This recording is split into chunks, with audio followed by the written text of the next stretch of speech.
esse grande cara. Essa música saiu das páginas do meu livro Um Sonho de Amor Tropical. Esse cara é o Vando, o cara que pensa em você toda hora, que conta os segundos se você demora. Está todo o tempo querendo te ver, porque já não sabe ficar sem você. E no meio da noite te chama pra dizer que te ama. Esse cara é o Vando, é o Vando, é o Vando, o Vando que foi o amor da minha vida. O cara que pega você pelo braço, esbarra em quem for que interrompa seus passos, está do seu lado pro que der e vier, o herói esperado por toda mulher. Queridos amigos e amigas, web espectadores aqui do programa Brasil com Amor, e com muito amor pelo Brasil, hoje eu quero fazer um programa muito especial. Eu quero dedicar esse programa ao meu pai. Ao meu pai que está lá no céu. O meu pai foi um grande cara. O meu pai foi um homem maravilhoso na minha vida. Foi a minha referência para a minha idade adulta. Eu, quando era criança, eu dava muito trabalho. Eu era uma das filhas, segundo ele, eu era uma das filhas mais inteligentes, mas era uma das filhas mais arteiras. Meus irmãos não me entendiam, nós brigávamos direto, nós brigávamos, nos acertávamos, fazíamos as pazes, afinal somos irmãos. E o meu pai, ele sempre me protegeu. A minha mãe não. A minha mãe, me batia, me botava de castigo. E os meus irmãos, aumentavam. Né? Eu fazia uma coisinha assim, eles botavam desse tamanho. Só que eu fazia as coisas pela arte. Então eu gastava muito material, eu gastava muito dinheiro. Não havia dinheiro que chegasse para mim, porque eu precisava comprar as coisas para criar os meus brinquedos. Quando eu recebia aquelas caixas de lápis de cor com 12 lápis, tudo colorido, eu ficava assim doida, porque aí não parava papel, não parava nada, porque eu gastava tudo. E aí eu usava os meus, usava dos meus irmãos, e aí dava aquela briga, coisa de irmão, de criança e tudo certo. Bom, mas aí o meu pai chegou pra mim e falou assim, meu primeiro emprego, meu pai chegou e falou assim pra mim, você quer ganhar dinheiro? Eu digo, eu tô precisando ganhar dinheiro porque eu tenho que comprar isso, mas isso. Era uma lista. Aí ele falou, então tá, quando eu voltar do trabalho, prepara uma massagem para os meus pés. Exatamente isso que você vai fazer. Eu digo, pai, eu lavar teus pés? Sim, não, mas não é lavar os meus pés. Você vai preparar, você vai botar sal na bacia, vai colocar ervas e vai fazer uma massagem nos meus pés. Vai amassar como se amassa um pão, como se faz um pão. Você entendeu bem, minha filha? Eu digo, sim, senhor. Quanto é que eu vou ganhar? Na época, acho que era 10 conto, 20 conto. Era dinheiro pra caramba. Bom, eu preparei tudo. Peguei as ervas e preparei aquela. Era a bacia naquela época, era uma gamela de madeira. E aí, meu pai chegou do trabalho. Tá pronto, pai? Então tá. Aí o meu pai sentou na cadeira e a minha mãe olhando. Meu pai sentou na cadeira, eu tirei as meias, tirei o sapato, peguei a bacia com a água quentinha ali, massagem. Eu sei que eu fiquei 1 hora massageando os pés do meu pai. Eu digo, e agora, pai? Tá bom? Assim tá bom. Sequei os pés do meu pai ficou satisfeito. Aí ele pegou e botou os pés assim no banquinho pra relaxar.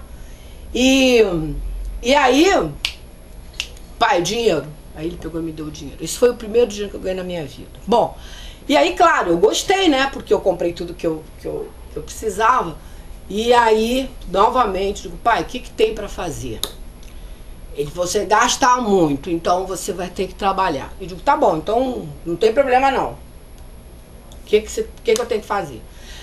Aí ele tinha uma horta que tinha tudo na nossa horta. Temperinho verde, cheirinho verde, tudo, legumes, tudo. Batata, aipim, cenoura, tudo tinha. Pés de bananeira, tinha um montão de coisa. Aí ele pegou uma cestinha de como é que é? A cesta de palha. Isso. E pequena, que era onde eu tinha um coelhinho, que ele é a coisa mais amada do meu coelhinho branco, então era ali que o meu coelhinho dormia. Mas eu tinha duas. Aí ele pegou uma cestinha e botou assim, essa serve. Botou as raminhas de batata dentro. Vamos plantar. Aí ele abria o buraquinho lá e eu botava o raminho. Ele abria, eu botava o raminho. Semeamos tudo, a plantação de batata. Aí ele pegou e me pagou. Aí passou um tempo, vamos lá ver as batatas. Aí eu fui colher a batata e ganhei dinheiro de novo. Em suma, então eu ganhava dinheiro assim, trabalhando com meu pai. E o que eu fazia com esse dinheiro? Eu criava brinquedos, eu fazia as coisas, lá. Bom, e ele não me batia, ele era muito querido comigo, meu pai. Meu pai, ele, sabe, e ele dizia pra mim, você tem que estudar. Como foi que eu aprendi a ler? Eu tinha 5 anos de idade. O meu pai trouxe um livro, foi o primeiro livro que eu li na minha vida, se chamava Élida e Olavo. Esse era o nome do livro. Aí o meu pai, era um livro pequeno, tinha o quê? 10 páginas, mas não sabia ler. Aí o meu pai pegou, sentou do meu lado, disse, vem cá que eu vou te ensinar a ler. Aí ele pegou e me explicou, me ensinou, leu um pedaço e me explicou as palavras, as letras. Essa palavra é paranoxita, essa não é paranoxita, ponto é respira, interrogação, quando você pergunta, exclamação, quando você afirma alguma coisa. E e me ensinou tudo. Bom, eu aprendi aquilo, tudo bem, mas eu era criança, eu não sabia ler. Aí eu cheguei pra ele, toda vez que eu chegava com o livro, pai, lê o livro pra mim, pai, lê o livro pra mim. Ah, não posso, estou ocupado. Depois, lê. Em suma, ele nunca tinha tempo de ler. Aí eu peguei e digo, eu gravei o que ele me disse e eu comecei a juntar letra com letra. E aí, bom, li o livro todo. Aí passou um tempo, ele me chamou. Vem cá. Traz o livro pra mim ler pra você. Aí eu falei, eu já li o livro. Ah, não acredito, você leu o livro? Digo, li o livro sim, então me conta a história. Aí eu cheguei e sentei pra contar a história pra ele. Ele falou, não quero isso. Eu quero que você leia a história pra mim em voz alta. Eu digo, tá bom. Aí peguei o livro e li em voz alta. E aí ele me botou na escola. Cheguei na escola, eu já sabia ler, já sabia escrever, sabia ditar, sabia contar, sabia somar, porque eu contava o dinheiro. E quando ele me emprestava dinheiro, e aí depois ele me dava uma grana que eu pedia pra ele, que era a grana que não tinha volta, ele dava, né? Eu era filha, né? Aí ele dava pra mim e aí ele ficava olhando pra mim e ficava assim com a mão. Eu digo, o que foi, pai? Você não me deve nada? Eu digo, eu? Eu tô esperando. Eu digo, mas... Tá. Aí ele pegava lá o caderninho dele, tá aqui anotado. Aí eu digo, tá bom, então posso pagar em 2 vezes? Posso pagar depois? Não. Agora, paga agora, inteiro. E aí eu pagava inteiro. Aí depois, toda vez que eu tinha o meu crédito estourado com ele, e aí ele me dava o meu dinheiro, ele já esticava a mão e nem falava, só esticava a mão e assim eu fui educada. Eu tive um pai maravilhoso, nunca me deu um tapa. Aliás, uma vez eu fiz uma arte muito grande, aí ele correu atrás de mim. Nossa, ele suou, cansou de correr atrás de mim de uma bananeira, mas nunca encostou um dedo em mim, nunca me bateu. Aí depois ele deixou pra lá E aí eu fazia outras coisas para agradar ele. Bom, aí agora eu acho assim, essa parte foi a parte que mais me marcou. Aí, o que aconteceu? Isso com meu pai, ele era muito exigente. Ele era um homem lindo, um homem bonito, um homem fortão, de quase 2 metros de altura. Meu pai, eu era apaixonada pelo meu pai. Meu pai era uma coisa extraordinária. Lindo, meu pai. Meu pai era muito bonito, mas era muito bonito mesmo. Meu pai querido. Aí ele pegou. Ele tinha muito orgulho de mim. Ele me achava maravilhosa. Todos os dias ele dizia pra mim que eu era linda, que eu era querida, mas que eu tinha que estudar, que eu tinha que trabalhar, que eu tinha que aprender a fazer bolo, a cozinhar, lá. Bom, esse foi o pai que eu tive. Aí eu não ganhava brinquedos. Não ganhava brinquedos. Então eu criava os meus brinquedos. E eu gastava dinheiro. Aí eu tinha uma casinha de brinquedos no fundo da minha casa. Eu criava todos os brinquedos, mas todos. Aí não há dinheiro que chegue, era madeira. Eu fazia mobília, eu fazia móveis, eu fazia tudo. Eu criava tudo. E eu tenho essas criações até hoje, tenho tudo guardado. Eu criava tudo. Aí um dia, mas eu tinha uma casinha nos fundos de verdade. E eu tinha um monte de boneca, que eu fazia minhas bonequinhas assim eu amassava o barro, porque meu pai tinha olaria de fazer, trabalhava com tijolos e amassar barro, e aí eu pegava e fazia, com aquele barro eu fazia os bonecos de barro. Bom, aí os meus irmãos quebravam tudo, que secava, quebrava.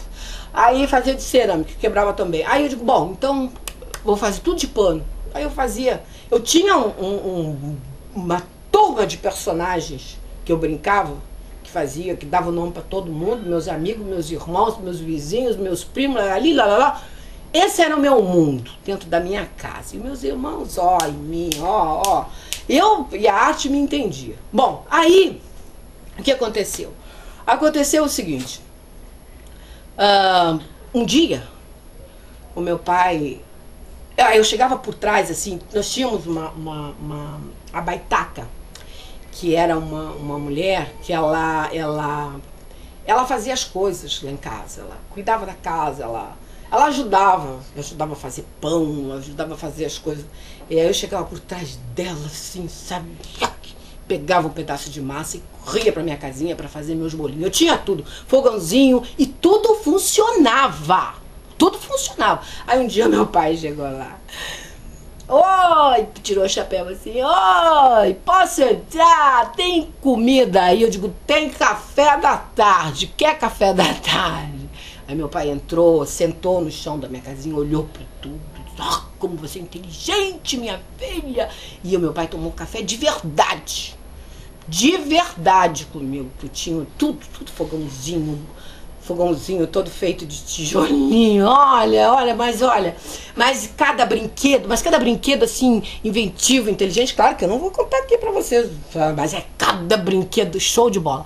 Aí eu tô me sentindo muito feliz agora em contar isso. Aí o meu pai, eu fazia uns pãezinhos de tamanho, né, e passava no açúcar, pãozinho pequenininho. E meu pai comia.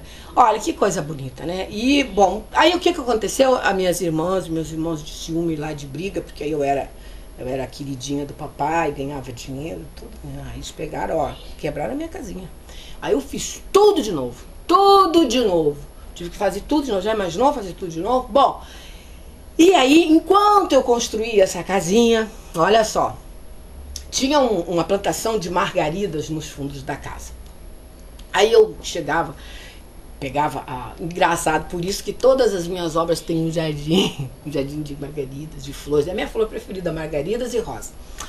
Aí eu peguei, e eu pegava, já não tinha a casinha, aí eu pegava as margaridas e as flores e eu brincava com elas, quer dizer, sabe? Ali era meu mundo ali, não precisava de mais nada ali. Aí eu pegava e as pétalas e começava, mal me quer, bem me quer, mal me quer, bem me quer, bem me quer. E aí eu contava as estrelas, eu conversava com as estrelas, enfim. Aí o universo, que eram os meus personagens lá no universo. Bom, aí, só que o jantar na minha casa era por volta de 7h30 da noite. Os filhos já estavam todos de banho tomado e jantados, todos alimentados e brincando. Eu estava no meu jardim, cantando. Eu criava, eu cantava cantando. Aí o meu pai, Leda, eu digo, eu tô aqui, o que você tá fazendo? Eu tô cantando. Aí meu pai fala, bota um chapéu na cabeça, olho sereno, você vai ficar resfriada. Mas eu era danada, eu era terrível de arteira. Aí, mas a arteira do bem, só fazia coisa boa. Aí o meu pai levou o chapéu pra mim, chapéu de palha, pra botar na minha cabeça, para o sereno não me resfriar. Bom, aí eu cantava para as estrelas, aí o pai, pra que você está cantando? Eu digo, eu estou cantando para um astro. Olha só, eu com 8 anos de idade, 7 anos de idade, cantando para um astro. Aí o meu pai, mas eu digo, é para as estrelas, eu dava o nome das estrelas, eu tenho o nome das estrelas, mas não vou botar aqui, porque senão vão copiar. Eu botava o nome das estrelas, sabe, e fazia música, e cantava para as estrelas e cantava para o astro. Aí o meu pai falou, cara, me mostra, eu digo, tá lá o astro, lá.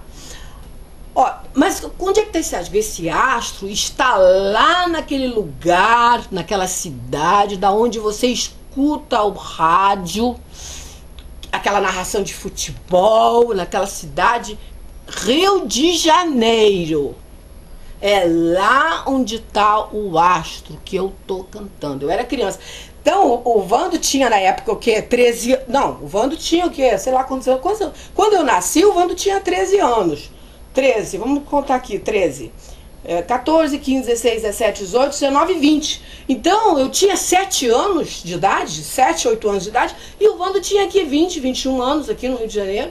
E eu cantava para esse astro, que veio a ser o Vando depois. Aí eu falei pro meu pai assim, ó, esse astro, me mostra, eu mostrei, ó, esse, o mais que tá iluminado ali, o mais iluminado, é com esse astro que eu vou casar quando ficar grande. Eu falava assim, quando eu vou casar com ele, vou cantar com ele, é meu melhor amigo, meu Eu falava pro meu pai, eu amava esse astro.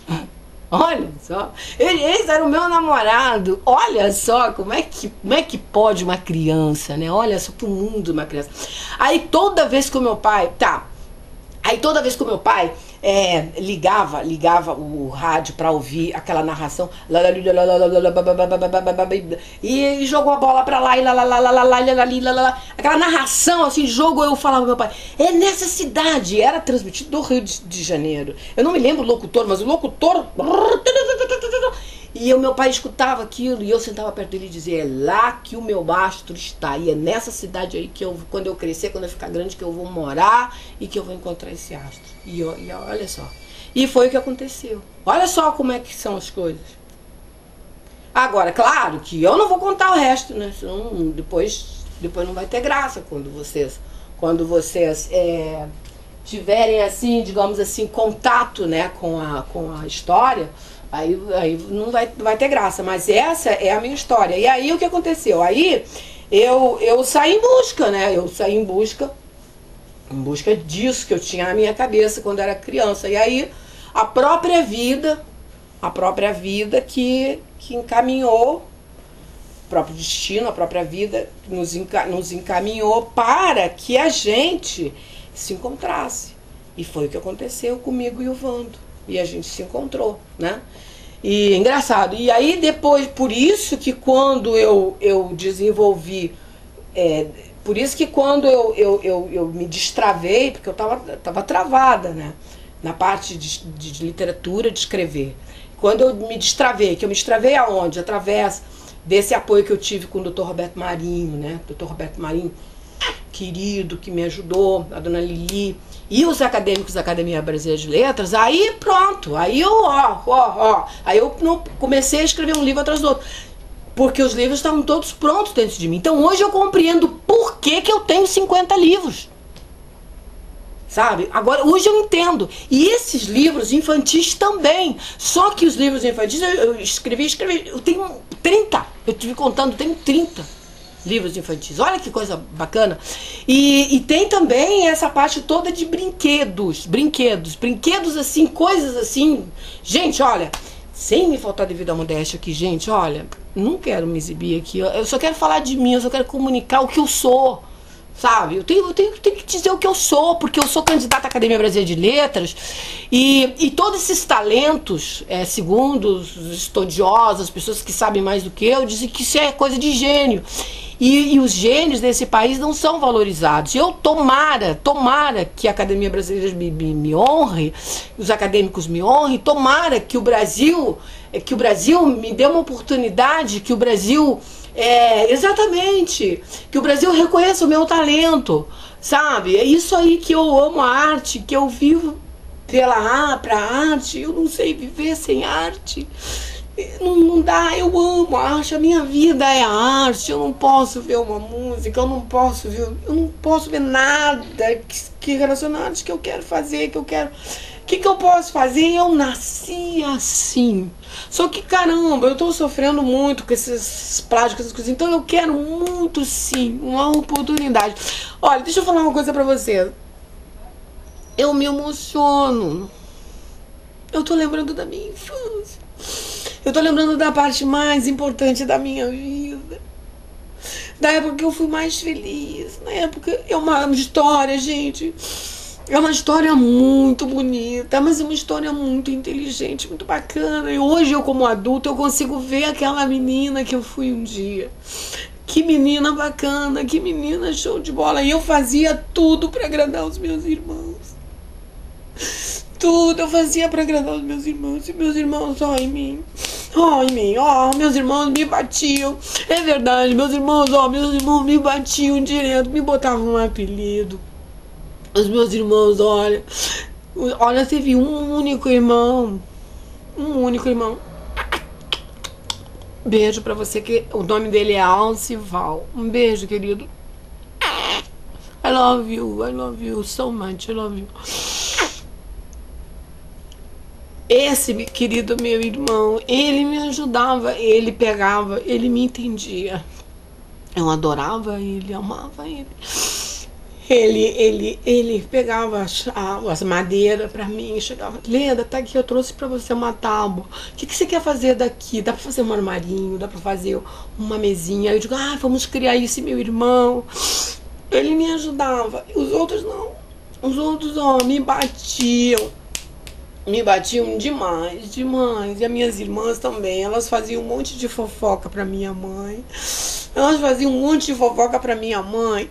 E a minha mãe me batia. Então eu fui uma criança que, ao mesmo tempo que eu tive uma infância assim extraordinária, maravilhosa, porque o meu pai me entendia, a arte me compreendia. Eu criei meu mundo, eu criei a minha válvula de escape. E eu fui uma criança muito feliz. Agora, por que eu tô chorando? Eu tô chorando porque eu tô emocionada, é normal. E eu era uma criança muito legal. Olha, eu entrei pra escola. Eu levava todo dia uma rosa pra minha professora, sabe? E as professoras, eu entrei no primeiro ano, a professora chegou no primeiro ano, chegou e botou um texto, texto lá e chamou um por um. Aí todo mundo foi lá e errou tudo. Aí eu cheguei, consertei tudo. Fiquei de castigo por causa disso. Ela disse, não, você não pode ficar nessa aula, você tem que ir pra outra aula.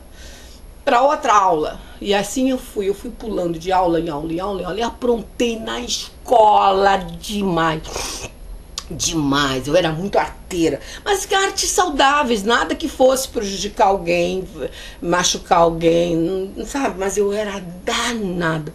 Aí eu fui mudando de professora, eu passava assim, eu pulava, eu ficava um mês, 15 dias num ano e passava pro outro, pulava pro outro, até me colocaram numa série mais alta. Aí sim, aí acabou. Minha professora era muito show de bola.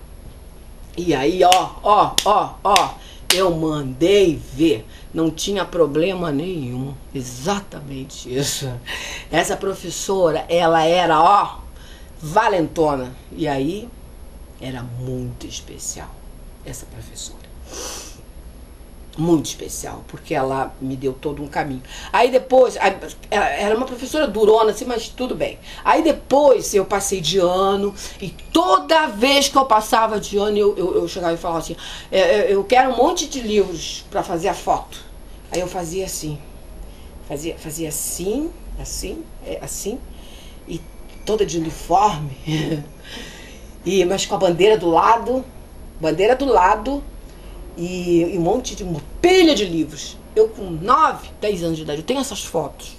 Tem que ver onde é que tá essas fotos, mas eu tenho essas fotos. Olha que bonito, né? Então eu fui essa criança.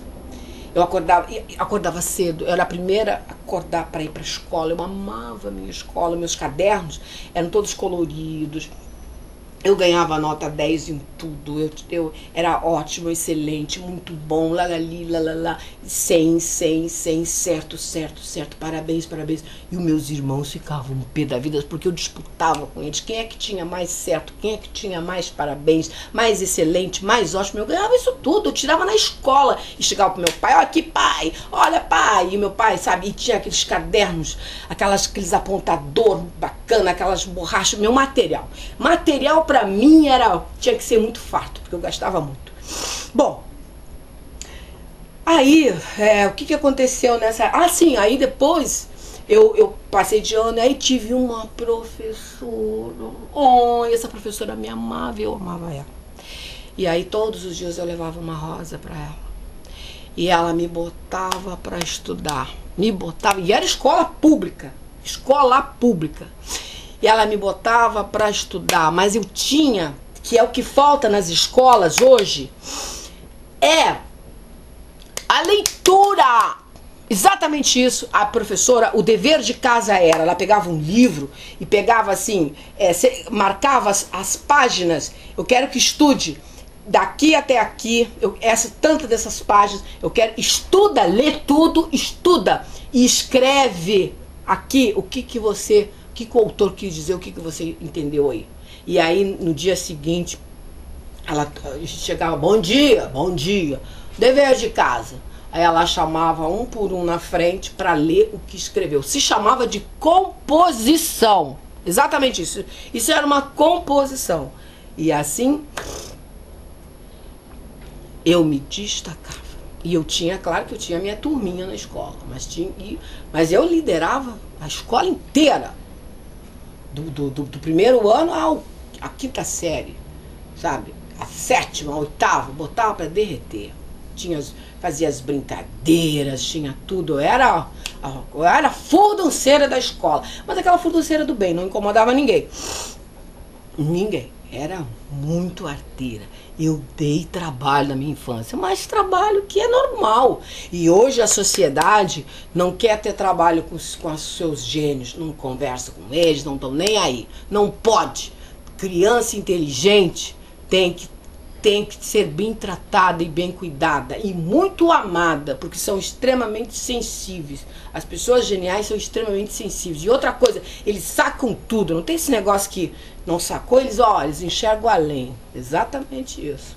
Os gênios são assim, porque eles já nascem assim, sabe? Eles só se desenvolvem.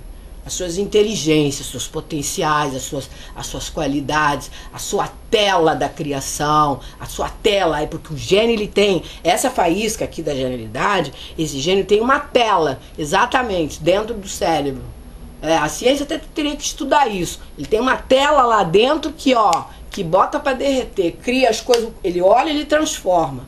E se vira. Agora, essa conversa fiada que gênio se faz por si, sozinho, não. Claro que a gente se faz pelas nossas próprias mãos, não há dúvida disso. Mas nós precisamos de alguém que nos dê todo um suporte. E é isso que o Brasil precisa dar. O Brasil precisa dar um suporte para essas pessoas geniais, para esses talentos geniais, para que esses talentos não vão embora, como estão acontecendo. Eu tenho vários amigos que estão indo embora, estão deixando o Brasil. E essa semana eu estou muito triste aqui no Rio de Janeiro, porque eles já foram.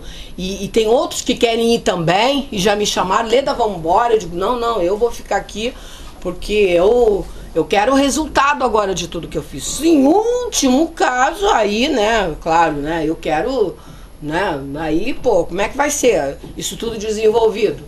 Isso tem que se... Essa Disney World que tem aqui dentro de mim, isso tem que, né? Essas coisas todas. Vai ter que beneficiar esse país, o Brasil, para fazer valer todo o meu esforço, o esforço do meu pai, o esforço do Vando, o esforço do Dr. Roberto Marinho, principalmente o esforço desse genial, inesquecível empresário, Dr. Roberto Marinho, desse homem extraordinário que enxergou em mim